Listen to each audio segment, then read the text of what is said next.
एक बार भगवान कृष्ण और अर्जुन कहीं सैर पर जा रहे थे। इस दौरान उन दोनों के बीच बातचीत भी हो रही थी। तभी बातों बातों में कृष्ण ने कर्ण को सबसे बड़ा दानी कह डाला। इस पर अर्जुन ने कृष्ण से कहा कि क्यों कर्ण को दानवीर कहा जाता है और अर्जुन को नहीं, जबकि दान अर्जुन भी बहुत करते हैं। ये सुनकर भगवान कृष्ण को अर्जुन में उसके अपने दान का अहंकार महसूस होता दिखा। तब कृष्ण ने कहा, तुम मुझे कल प्रातः मुझसे मिलना।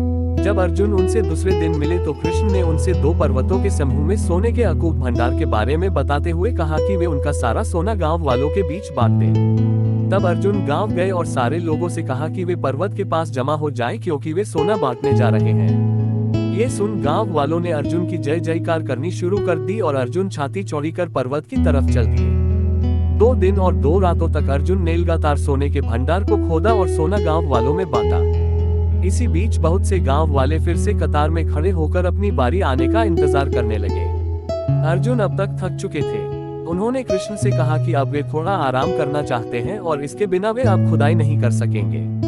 तब कृष्ण ने कर्ण को बुलावा भेजवाया और जब कर्ण वहां पहुंचे तो कर्ण से कहा कि कर्ण, आप इन सोने के भंडार को इन गांव वालों के बीच में बांट दें। कर्ण ने सारे गांव वालों को बुलाया और कहा कि ये दोनों पर्वत में सोने से भरे भंडार उनके ही हैं और वे आकर सोना प्राप्त कर ले, और ऐसा कहकर वह वहां से चले गए। अर्जुन भौचक के रह गए और सोचने लगे कि यह ख्याल उनके दिमाग में क्यों नहीं आया।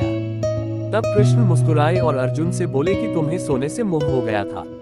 तुम गांव वालों को उतना ही सोना दे रहे थे जितना तुम्हें लगता था कि उन्हें जरूरत है, इसलिए सोने को दान में कितना देना है इसका आकार तुम तय कर रहे थे। लेकिन कर्ण ने इस तरह से नहीं सोचा और दान देने के बाद कर्ण वहां से दूर चले गए। वे नहीं चाहते थे कि कोई उनकी प्रशंसा करे और ना ही उन्हें इस बात से कोई फर्क पड़ता था कि कोई उनके पीछे उनके बारे में क्या बोलता है। इस पर अर्जुन को अपने अहंकारी होने का पता चला और कृष्ण से कहा कि उन्हें आत्मज्ञान हासिल हो चुका है कि दान देने के बदले में धन्यवाद या बधाई की उम्मीद करना उपहार नहीं सौदा कहलाता है, और मैंने इसकी कामना की जबकि कर्ण ने नहीं।